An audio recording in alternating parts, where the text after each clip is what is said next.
Hello everyone, welcome to our YouTube channel Easy Prep. Vacancy update में आपका स्वागत है और the most awaited vacancy of the year SSC JE 2025। जी हाँ, फाइनली इन्होंने अपना नोटिफिकेशन रिलीज कर दिया है। पहले इन्होंने अपना कैलेंडर जारी किया था जिसमें उन्होंने क्लियरली कहा था कि अक्टूबर के अंदर हम एसएससी जेई 2025 का प्री एग्जामिनेशन यानी प्रीलिम्स ले लेंगे। और उसके बाद में उस कैलेंडर को जो है वो वापस से रिव्यू के लिए डाला गया था। तब ये अटकलें लगाई जा रही थी कि क्या ये पेपर प्रीपोन्ड होगा या पोस्टपोन्ड होगा।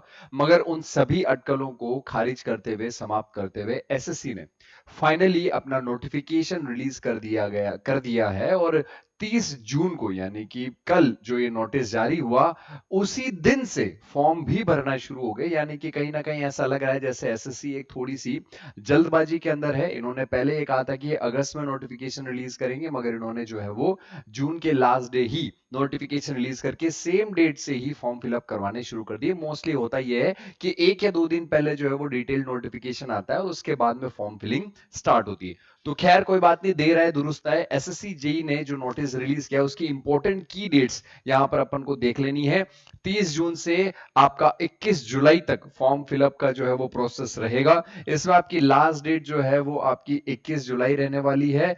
और आपके पेमेंट का जो लास्ट डेट है वो 22 जुलाई रहने वाला है। यहां पर जैसे ही 22 जुलाई को फॉर्म फिलअप खत्म हो जाएंगे, उसके बाद में करेक्शन विंडो ओपन होगा 1 और 2 अगस्त के लिए, जिसमें आप लोगों को जो भी करेक्शन अगर आपको करने हैं तो वो आप करेक्शन कर सकते हैं एक नॉमिनल फीस पे करते हुए। इसके बाद सीबीटी 1 का जो एग्जाम है 27 से 31 अक्टूबर 2025 तक इन्होंने रखा है। यानी कि अगेन यहां पर ये जो अंदाजा लगाया जा सकता है कि मल्टीपल शिफ्ट के अंदर पेपर होगा और अगेन नॉर्मलाइजेशन का जो खेल है वो होगा। उसके बाद जो सीबीटी 2 है वो जनवरी फरवरी के अंदर एक्सपेक्टेड है। एज यूजुअल जितना समय हमेशा मिलता है उतना ही समय लगभग दिया गया, और इस बार जो साइकिल चली थी लगभग उसी साइकिल को दोबारा से फॉलो भी यहां पर किया जा रहा है। मतलब 2024-25 का जो साइकिल था वही 25-26 के अंदर जो है यहां पर आपको देखने को मिलेगा। अगर यहां पर बात करें अपन वैकेंसी के अंदर, तो कौन कौन से डिपार्टमेंट में एसएससी जेई आपको नौकरी देता है उसके रिगार्डिंग हमने एक डिटेल वीडियो ऑलरेडी बना रखा है, जिसमें मिनिमम एज क्राइटेरिया, एक्सपीरियंस कितना चाहिए, कौन कौन से डिपार्टमेंट हैं, कौन कौन सी ब्रांचेस उसमें एलिजिबल हैं, ये सब कुछ हमने डिटेल में मेंशन किया हुआ है। इस वीडियो के एंड में आपको ऊपर आई सेक्शन में वो वीडियो भी दिख जाएगा, आप उसको भी जरूर देखिएगा ताकि डिप्लोमा और बीटेक स्टूडेंट को ये क्लियर हो जाए। हालांकि मैं थोड़ा बहुत आपको ओवरव्यू दे देता हूं कि जितने भी डिपार्टमेंट हैं उन सभी डिपार्टमेंट के अंदर जो मैक्सिमम एज लिमिट है वो 30 ईयर है, सिर्फ एक डिपार्टमेंट को छोड़ के, और वो है सीपीडब्ल्यूडी। सीपीडब्ल्यूडी में 32 साल मैक्सिमम एज लिमिट है, बाकी सब में 30 है। दूसरा इंपॉर्टेंट पॉइंट, जितने भी आर्मी या मिलिट्री से रिलेटेड जो डिपार्टमेंट है, जैसे बीआरओ हुआ, बॉर्डर रोड ऑर्गेनाइजेशन, या फिर आप यहां पर देख सकते हैं जैसे बॉर्डर रोड ऑर्गेनाइजेशन बीआरओ हुआ, या फिर आपका जो है वो ये मिनिस्ट्री ऑफ डिफेंस यानी कि ये नेवल वाला जो है वो हुआ, या फिर एमईएस हुआ। ये तीनों ही जो मिलिट्री या आर्मी से रिलेटेड डिपार्टमेंट है, इसमें बीटेक तो डायरेक्ट अलाउ होता है, मगर डिप्लोमा वाले स्टूडेंट को मिनिमम पास होने के बाद 2 ईयर का एक्सपीरियंस चाहिए होता है। यानी कई सारे फाइनल ईयर स्टूडेंट्स जो फर्स्ट अटेम्प्ट में एसएससी निकाल तो लेते हैं, मगर उनको एमईएस या बीआरओ मिला होता है और वो ज्वाइन नहीं कर पाते क्योंकि उनके पास एक्सपीरियंस नहीं होता। पास होने के जस्ट बाद अगर आप सिलेक्ट हुए तो आप 2 साल का एक्सपीरियंस कैसे दिखा पाओगे। तो इसीलिए ये चीज भी आपको ध्यान रखनी है कि अगर आप डिप्लोमा किए हो और आपके पास आउट हुए हुए 2 साल हो चुके हैं, तो आपके पास एक वैलिड एक्सपीरियंस सर्टिफिकेट होना चाहिए बीआरओ और एमईएस जैसे डिपार्टमेंट के अंदर जाने के लिए। बाकी एज क्राइटेरिया यहाँ पर साफ साफ 30 लिखा हुआ है, और मैक्सिमम आप जो है वो 30 के बाद में 32 ईयर सीपीडब्ल्यूडी के अंदर देख पा रहे होंगे, जो कि यहां पर मेंशन है, ये रहा 32 ईयर सीपीडब्ल्यूडी डिपार्टमेंट। इसके अलावा एक और चीज मैं आपको बता दूं कि जितने भी स्टूडेंट बीटेक होल्डर हैं, सिविल, मैकेनिकल, इलेक्ट्रिकल, और इलेक्ट्रिकल की सब ब्रांच ट्रिपल ई भी इसमें एलिजिबल होती है। जितने भी स्टूडेंट डिप्लोमा हैं इन ब्रांचेस से, वो भी इन वैकेंसीज के अंदर एलिजिबल हैं। तो मैंने एलिजिबिलिटी क्राइटेरिया, एज क्राइटेरिया और डिपार्टमेंट के बारे में बात कर ली, इंपॉर्टेंट डेट्स के बारे में बात कर ली।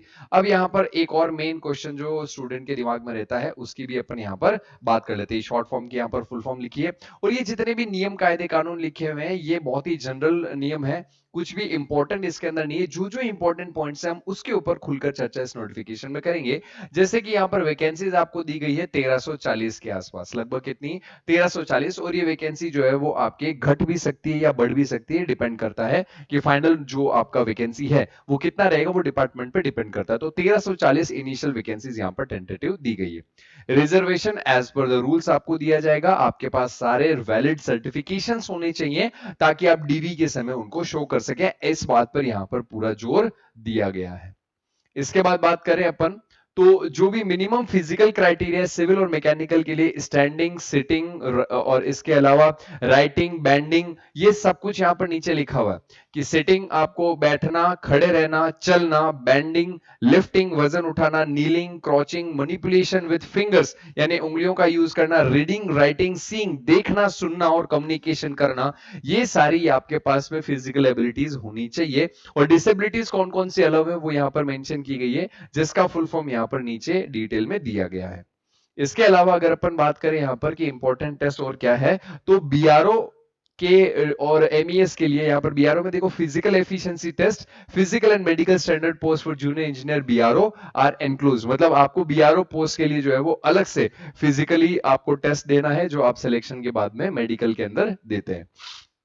बीआरओ इकलौता ऐसा डिपार्टमेंट है जिसमें सिर्फ मेल कैंडिडेट्स अलाउ है, फीमेल वहां पर अलाउ नहीं, क्योंकि वहां पर बॉर्डर रोड ऑर्गेनाइजेशन में बॉर्डर एरिया में सुगम दुर्गम इलाकों के अंदर रोड्स बनाई जाती है जहां पर फिजिकल स्ट्रेंथ काफी ज्यादा चाहिए होती है।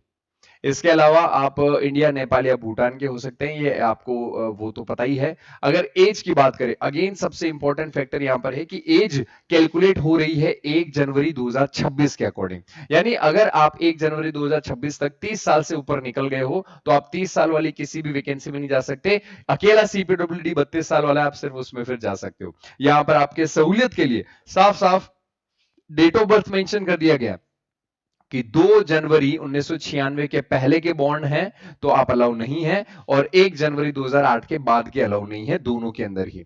और 2 जनवरी या 1994 ये मेंशन किया गया है आपके किसके लिए, सीपीडब्ल्यूडी के लिए। तो ये सीपीडब्ल्यूडी में 2 जनवरी 1994 के पहले के कैंडिडेट्स अलाउ नहीं है। तो ये यहाँ पर एज क्राइटेरिया बहुत इंपॉर्टेंट है। और एज रिलैक्सेशन की जहां तक बात है तो एससी एसटी कैटेगरी 5, ओबीसी 3, 10, 13, 15 ये इस तरीके से अवेलेबल है। एक्स सर्विसमैन के लिए 3 साल का अवेलेबल है। और अगर आप कहीं घायल हुए हैं विदेश वगैरह के अंदर कहीं पर किसी युद्ध के दौरान, तो आपको 3 साल और ये क्रमशः 8 साल का जो है वो एज रिलैक्सेशन भी दिया गया। इसके बाद में अगर बात करें नेक्स्ट इंपॉर्टेंट पॉइंट की, अपन ने एज क्राइटेरिया की भी बात कर ली कि एज आपका क्या होना चाहिए। इसके बाद में यहाँ पर आप लोगों को ये कुछ खास जो है वो पर्टिकुलर चीजें नहीं है जो इंपॉर्टेंट है। इसके अलावा अगला इंपॉर्टेंट पॉइंट आता है आपके पास में,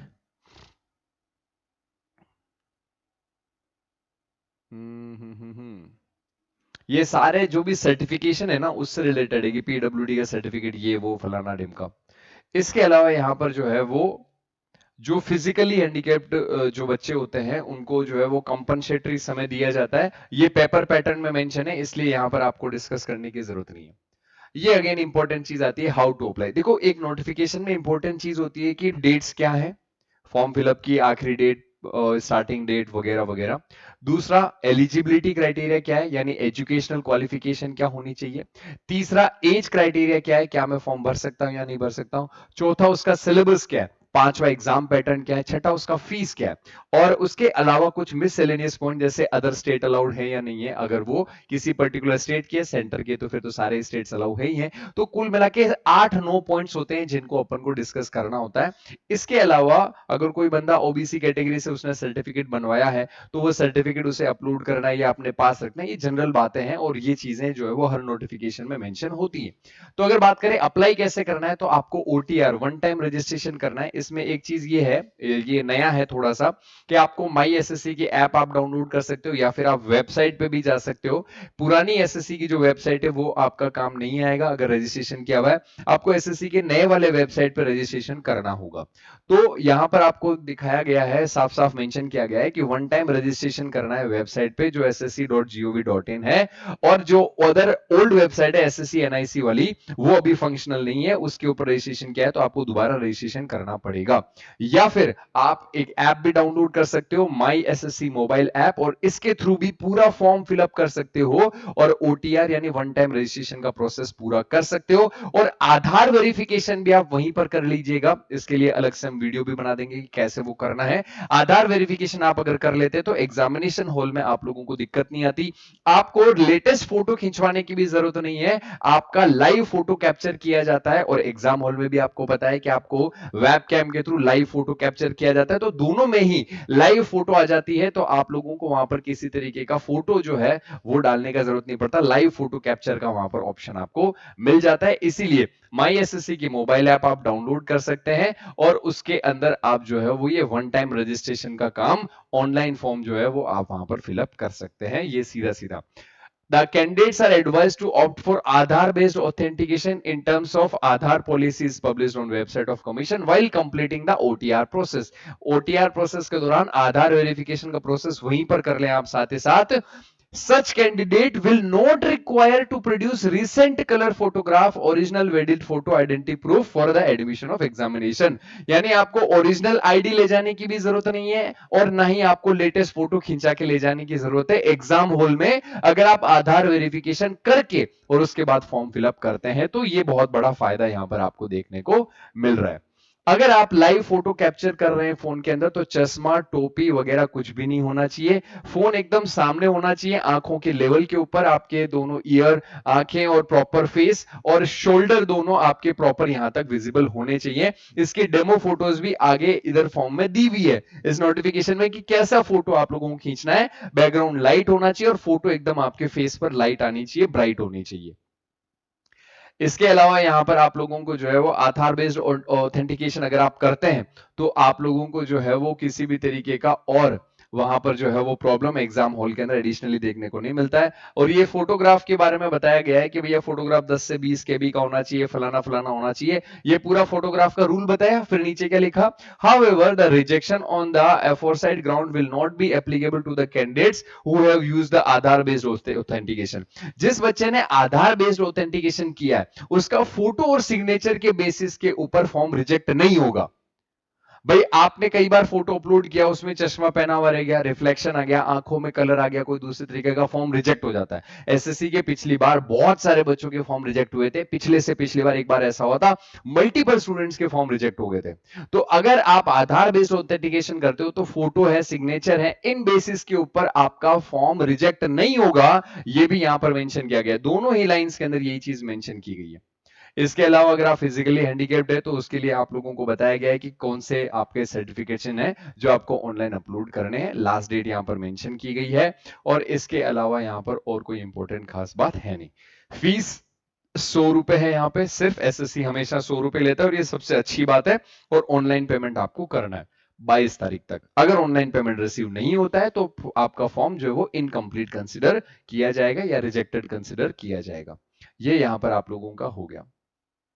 इसके अलावा यहां पर जो है वो आपको एप्लीकेशन फॉर्म में 2 बार एडिट जो है वो करेक्शन करने का ऑप्शन दिया जाता है। और इसके अंदर आप लोगों को एक नॉमिनल फीस भी है जो इसमें मेंशन की गई है कि आपको कितना देना है।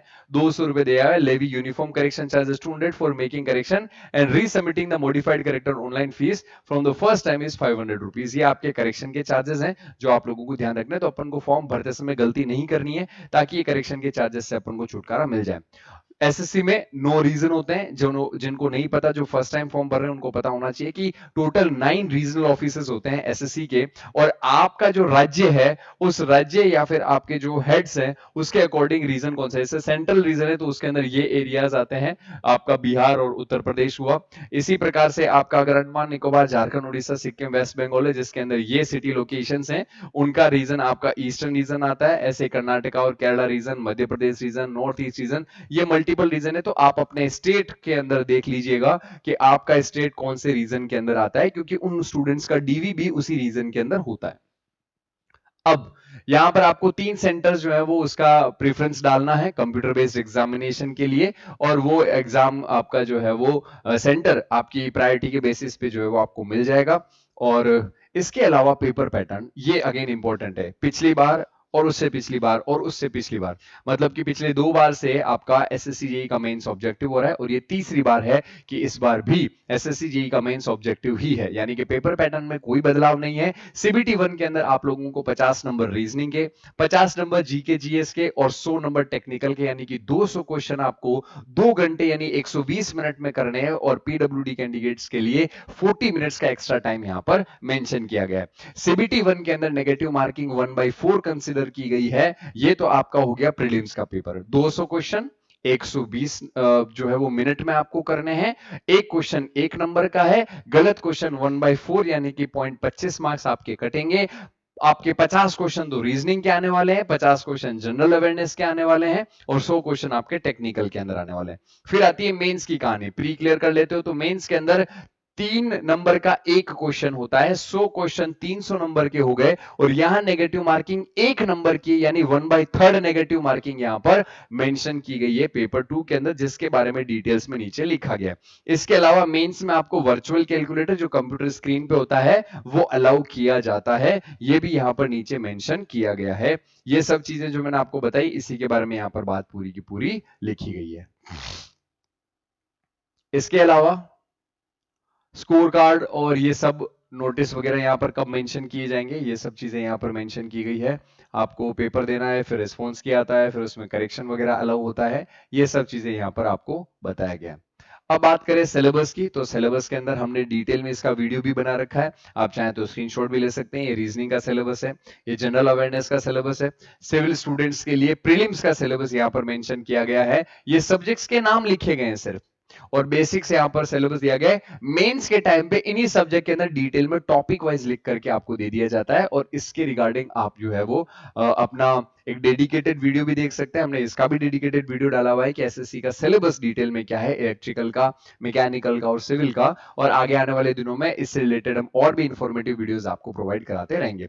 तो सिविल का, इलेक्ट्रिकल का और मैकेनिकल का ये सिलेबस आप लोगों को मेंशन किया गया है प्रीलिम्स का, और मेंस के अंदर देखिए आपको हर सब्जेक्ट के अंदर डिटेल में टॉपिक के नाम जो है वो दे दिए गए हैं। तो ये आपको नोटिफिकेशन जो है वो हमारे टेलीग्राम चैनल पे भी मिल जाएगा। Easy prep official Telegram channel है, आप ज्वाइन कर लीजिएगा, वहां से आप डाउनलोड करके इस सिलेबस को आराम से चेकआउट कर सकते हैं। ये सिलेबस की यहां पर बात सारी की सारी समाप्त होती है। इसके बाद में बात करें एग्जाम सेंटर की, तो एग्जाम सेंटर के अंदर आप लोगों को